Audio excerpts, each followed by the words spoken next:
It's the first new crossing at the Falls of the Ohio in 52 years.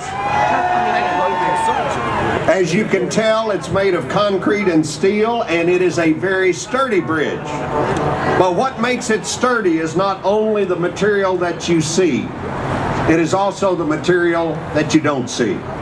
Because this bridge was built by hopes and dreams, by vision and revision, by disagreement and compromise, by determination and innovation, by sweat and tears, and by hearts and hands.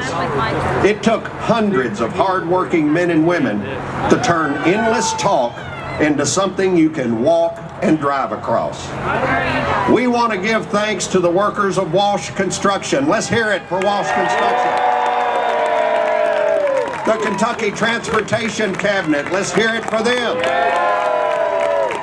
Our union trades, and the scores of companies that collectively supplied talent, tools, and materials that got the job done. But the hundreds of men and women wearing the hard hats weren't the only workers. You see, it took thousands of people to build this bridge. Many of them are beside me and behind me today, and many more of them are all around us. The people on this bridge came together to lift burdens just as heavy as the beams hoisted by the massive cranes. The people on this bridge worked together to find solutions just as important as the 88 cables holding this deck in place.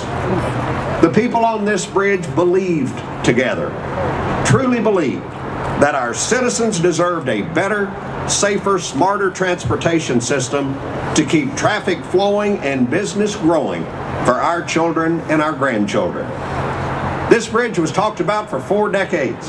Yeah. Today it stretches before us across this great river. Together and only together, we accomplish transformative things. Over the past 8 years as governor, I've enjoyed leading Kentucky as it survived a recession, set records for business investment, cut its unemployment rate in half, helped thousands of children get off to a better start in life and in school, strengthened our workforce, and made health coverage available to every single one of our citizens. But I didn't do any of that alone. Every one of those achievements required people coming together, working through differences of opinion, finding common ground, and pushing forward.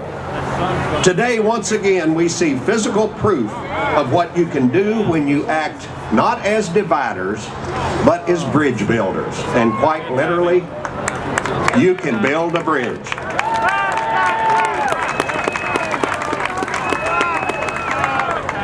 I had a partner when this effort started by the name of Mitch Daniels, who was then governor of Indiana. Governor Daniels wanted to be here today, tried several times to fly down here today, but with the fog he simply couldn't make it. Governor Daniels is a Republican, I'm a Democrat, but we decided early on that we were going to work together to get this bridge built.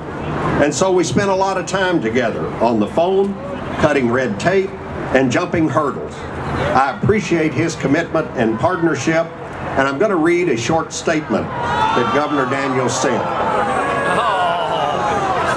Different states, different parties, but neither ever meant a thing.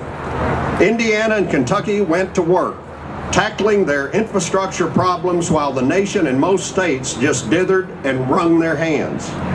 We are already seeing the jobs effects of wise public investment, and now the quality of life benefits will start to flow also. I'm grateful to Governor Beshear for inviting me, but more so for his leadership in helping bring this project to reality. And now just a few more minutes. Hey, this is a once-in-a-lifetime time, so just a few more minutes. The federal government has been an essential partner in this project and many other projects in Kentucky. So I've got to spend a lot of time with our next speaker. He's been a key partner dedicated to building a modern transportation system across our Commonwealth. The Deputy Secretary of the Federal Department of Transportation, Victor Mendez. Victor?